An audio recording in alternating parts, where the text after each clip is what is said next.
Después de un mes de esta nueva guerra en la Franja de Gaza, nos preguntamos qué han hecho y qué pueden hacer los países de Medio Oriente para lograr la paz o al menos un alto el fuego en el enclave. Esto teniendo en cuenta que cada país tiene distintas relaciones con Tel Aviv, desde Egipto, que las normalizó en 1979, Jordania en el 94, Emiratos y Marruecos, por ejemplo, que lo hicieron en el 2020, hasta Irán o Líbano, que no tienen lazos oficiales. ¿Se puede hablar entonces de una posición conjunta de la región ante Israel? Lo analizamos con Gabriel Garrum. Él es investigador en la Universidad Pompeu Fabra de Barcelona en Relaciones Internacionales y Conflictos. Gabriel, muchísimas gracias por estar con nosotros aquí en France 24. Arabia Saudita convocó a la Organización de Cooperación Islámica el próximo domingo, ¿no?, para abordar la guerra en la Franja de Gaza. En este contexto de esta organización que agrupa muchísimos países de la región y más allá, ¿qué países pueden jugar un rol en el fin de esta guerra? Claro, como comentabas antes, no es lo mismo hablar, por ejemplo, de casos como Arabia Saudí o Egipto, Jordania, Irán, Líbano. Todos ellos tienen, obviamente, políticas diferentes en relación no solo a la cuestión de Palestina, pero obviamente a la cuestión de fondo del Estado de Israel en la región. Y por lo tanto, cada uno ha ido poniendo el foco, digamos, a cuestiones diferentes. Es interesante porque antes del 7 de octubre, la región Oriente Medio estaba inmersa en un proceso acelerado de normalización con Israel. Ya había una serie de países que con los acuerdos de Abraham ya habían entrado en esa normalización y el siguiente objetivo era justamente Arabia Saudí.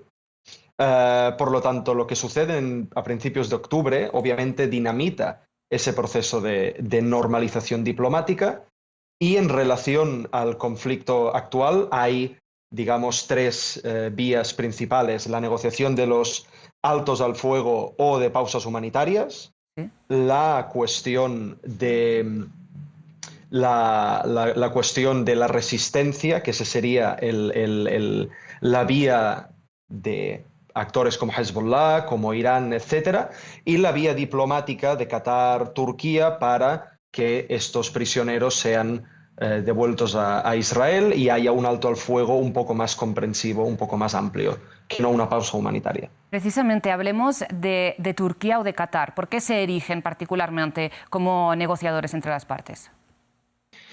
Bueno, es una tendencia que ya vemos en este Oriente Medio post-2011, post-primaveras árabes o revueltas árabes, especialmente el papel de Qatar. Qatar en relación a Hamas tiene una ascendencia importante, no solo desde un punto de vista ideológico, sino también histórico de apoyo. Y Turquía también se ha erigido como un país con una política regional no solo más expansiva, pero también más asertiva, con más voluntad de interceder en conflictos y con una cierta voluntad, en algunos casos, de mediar, de establecer marcos de negociación para la resolución de conflictos. Obviamente en algunos casos, en otros ha adoptado una posición mucho más dura. Pero en el caso de Hamas, tanto Turquía como Qatar aparecen como actores creíbles por parte de Hamas, pero también interlocutores potenciales por parte de Israel y sobre todo por parte de la comunidad internacional. No olvidemos aquí que más allá del análisis regional de cada uno de los países, es importante tener en cuenta el papel también de Estados Unidos como actor internacional absolutamente central en la cuestión de Israel y Palestina. Precisamente hablemos de Estados Unidos y de estos distintos enfoques porque, por ejemplo, el presidente Joe Biden, así como el presidente francés Emmanuel Macron, han trazado paralelismos a menudo entre Hamas y el autodenominado Estado Islámico. Una comparación que analistas, sobre todo árabes y musulmanes, han dicho que no tiene ningún tipo de sentido. Entonces, ¿por qué se hace desde Occidente? ¿Por una falta de conocimiento? ¿Por una voluntad expresa de ponerlos al mismo nivel? Bueno, hay una narrativa que, como dices, especialmente a raíz de lo que sucedió el 7 de octubre, por la espectacularidad del ataque, intentó asociar a Hamas con Estado Islámico.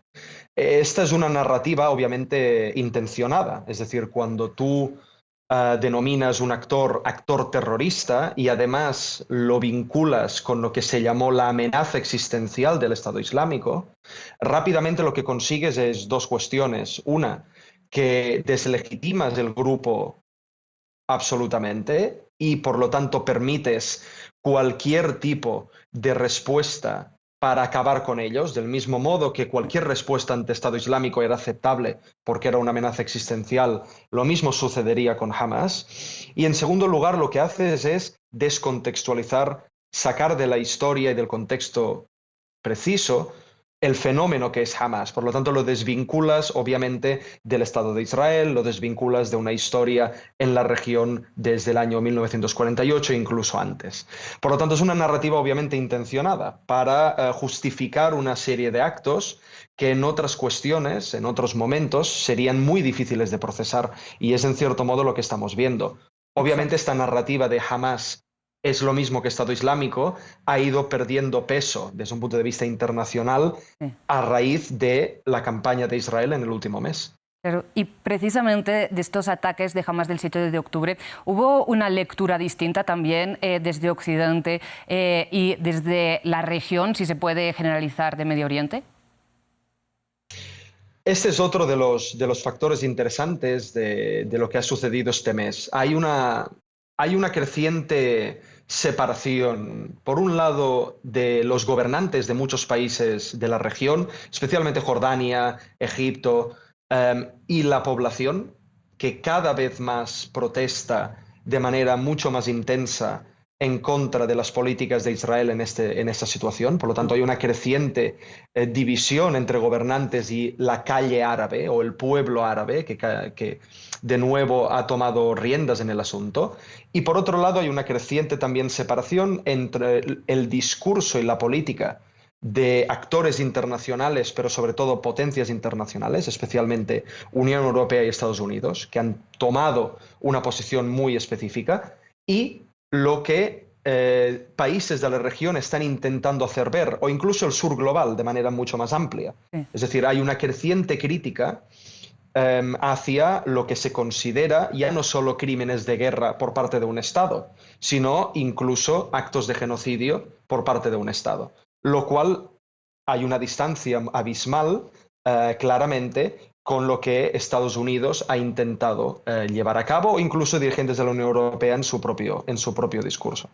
Gabriel, lamentablemente nos quedamos sin tiempo, pero le agradezco muchísimo que haya compartido este análisis tan claro y tan completo con nosotros aquí en France 24. Gracias a vosotros. Un abrazo. Igualmente, sigan con nosotros, ya mismo regresamos.